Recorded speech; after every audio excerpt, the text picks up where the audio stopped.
Good morning, good morning, good morning. It is Focused Friday here on Gordon in the Morning. Thank you for joining me for this quick daily dose and for showing up for yourself.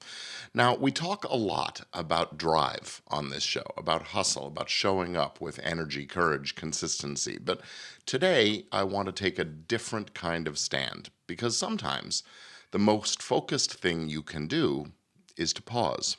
Today's episode is all about rest, but not in that fluffy, just take a nap kind of a way. We're diving into a profound idea that rest isn't one size fits all.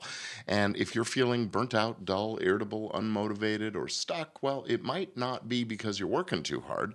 It might be because you're not resting in the right ways. This concept was powerfully broken down by a doctor, Dr. Sandra Dalton Smith, and beautifully recapped in a post I saw the other day by Justin Wright. That's what inspired this, a LinkedIn post, and I'll have that post in the comments for you.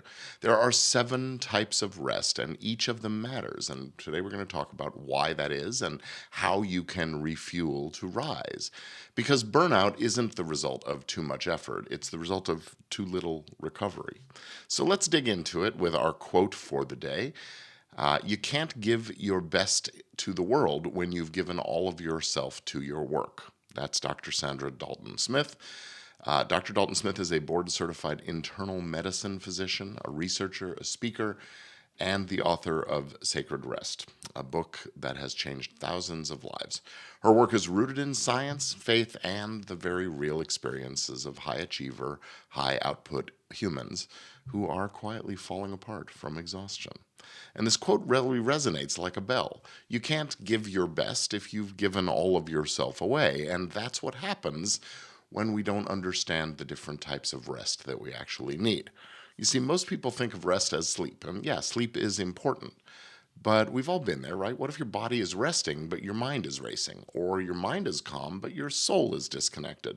Or you've been alone for hours, but your emotional energy is still fried. And so that's the brilliance of what we're getting into today, the 7 kinds of rest, and really you need more than one of them. Let's make sure that you know what they are, how to spot the deficits, and how to restore them so you can show up full, clear, and on fire. But hey, before I forget, please pop a quick note in the comments. I like to see who's here with me both live and on replay. So let me know. Let me know what's on your mind, and I'd love to say hello. All right, so what are exactly the 7 different types of rest? Well, here's Dr. Dalton Smith's list. Physical rest, mental rest, sensory rest, creative rest, emotional rest, social rest, and spiritual rest. Let me give you some simple definition of burnout the simplest one I've ever heard. Burnout happens when there is a mismatch between your energy output and your energy input. And most high performers, creators, entrepreneurs, we are great at the output part. But when it comes to that input, we think of watching YouTube while scrolling Instagram counts as recovery. And spoiler alert, it doesn't. And why this matters is because you can't build, grow, or create or lead from a place of depletion. Focus isn't just about pushing harder, it's about eliminating the friction caused by fatigue and disconnection and overload. You want to make better decisions, be a better parent, partner, performer? You want to build a business, a body of work, a life that matters? You got to rest. You need real rest. So let's walk through these 7 types of rest, along with how to know when you're lacking each one. We won't dive into public figures today, but I do want to share some examples of how this has shown up in my own life and in the lives of the creatives and professionals that I coach. First off, years ago, physical rest. I was grinding hard, up early, bed late, powering through, and my body was screaming for rest. Not just sleep, but active recovery. I needed to do some stretching and breathing and, even just lying down for a few minutes between meetings and things.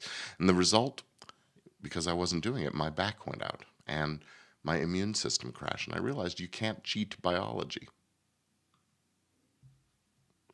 And then there's mental rest. I had a client, a writer.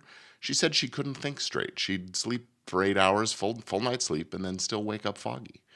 We discovered that she really never gave her brain a break, always consuming, analyzing. All it took was a 5-minute brain dump. before bed. That was a game changer. And then some time spent out in nature without the earbuds, totally disconnected. Even just a few hours. Amazing. That's when the ideas really started flowing for her again. And then there's creative rest for me. Well, there was a period when everything I was doing just sort of felt flat. I realized that I'd gone weeks and weeks without seeing a play or reading some fiction or just walking outside without the podcasts going and things. So I needed a creative rest. I took in some beauty, some art, some wonder.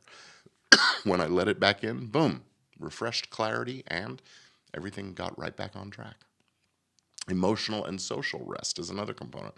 One of my clients runs a solo law practice. She's on for her clients pretty much all the time, 24/7, holding space, solving problems, doing the work, right? But she had no one doing the same for her. And she didn't need isolation. She needed connection without demand. We set up, we got her into, I should say, a mastermind group. And she needed a close friend who didn't want anything from her. And that allowed her to sort of exhale emotionally. So you see, each type of rest targets a different kind of depletion, and each one restores something vital. Oh, and let me just say, by the way, alcohol, recreational drugs, these are not a substitute for any of this. I'm not going to be a prude or judge. You do you if you find those things soothing. But eventually, you will need real rest, with or without that chemical assist. All right, so let's turn insight into action. Here's how to audit your rest and take back your energy, one type at a time. Okay? 1, do a weekly rest inventory. Every Friday, today's Friday, good day for it, or whatever day fits for you. Ask yourself, is my body rested? Is my mind quiet? Are my senses overwhelmed? Do I feel creatively alive? Am I emotionally drained? Have I had nourishing connection? Do I feel spiritually grounded? Rate each of these on a 1 to 10. The low scores, well, that's where you start. Match the rest to the deficit. Here's how to recharge for each of these types. For physical rest, get some sleep, do some stretching, gentle movement, restorative yoga. For mental, write down your thoughts, do some journaling, take a screen break, practice some mindfulness, deep breathing, maybe even some breath work. Sensory rest, turn off the TV, dim the lights, sit in silence, use noise-canceling headphones. For creative rest, have a look at some art, listen to music, be out in nature, play. On the emotional front, talk to someone safe. Let yourself cry, do some journaling, be honest without performing. On the social front, take space from draining people. Be with those only who energize you. Spiritual rest, pray, meditate, reflect, reconnect to your purpose. You don't even need to hit all 7 of these every day, but over the course of the week, try to cover them all. And build micro rest into your routine. Big rest like vacations and sabbaticals, that's great. But don't wait for those to come around because it only happens every few years, right? 5 minutes of quiet breathing before you open email, that'll work. A walk without your phone, a creative practice just for you. Do you like to paint or sculpt or throw clay pots? Who knows? These kinds of small choices add up and they compound into clarity, vitality, and focus. Play some music. That's a great one. Now, here's something you can say out loud, write down, and return to through the course of your day and through the weekend here. I honor my need for rest because rest makes me stronger. I give myself permission to replenish. Let's do that again. I honor my need for rest because rest makes me stronger. I give myself permission to replenish. Let that be your rhythm until Monday. Not guilt, not shame, not I'll rest when I'm dead, but strength through restoration, focus through recovery. Well, all right, my friend, this has been your Focused Friday reminder that you don't need more hustle. You need the right kind of rest. Burnout. Burnout is not what you need. It is not what you want. Right? It isn't a badge of the committed. It's the enemy of long-term success. And you're not here to burn out. No, you're here to build, to lead, to create, and to thrive. So what kind of rest are you going to focus on this weekend? What do you most need right now? Drop it in the comments. I would love to hear from you. And I hope this episode helped you see things a little differently. And if that's the case, please share it with someone else who could use the input, use the help, use the reminder. And let's help each other to stay fueled and focused and alive, fully alive. And I'll see you again next time on Gordon in the Morning. Thanks for being here. Stay bold, stay brilliant, stay you. See you tomorrow.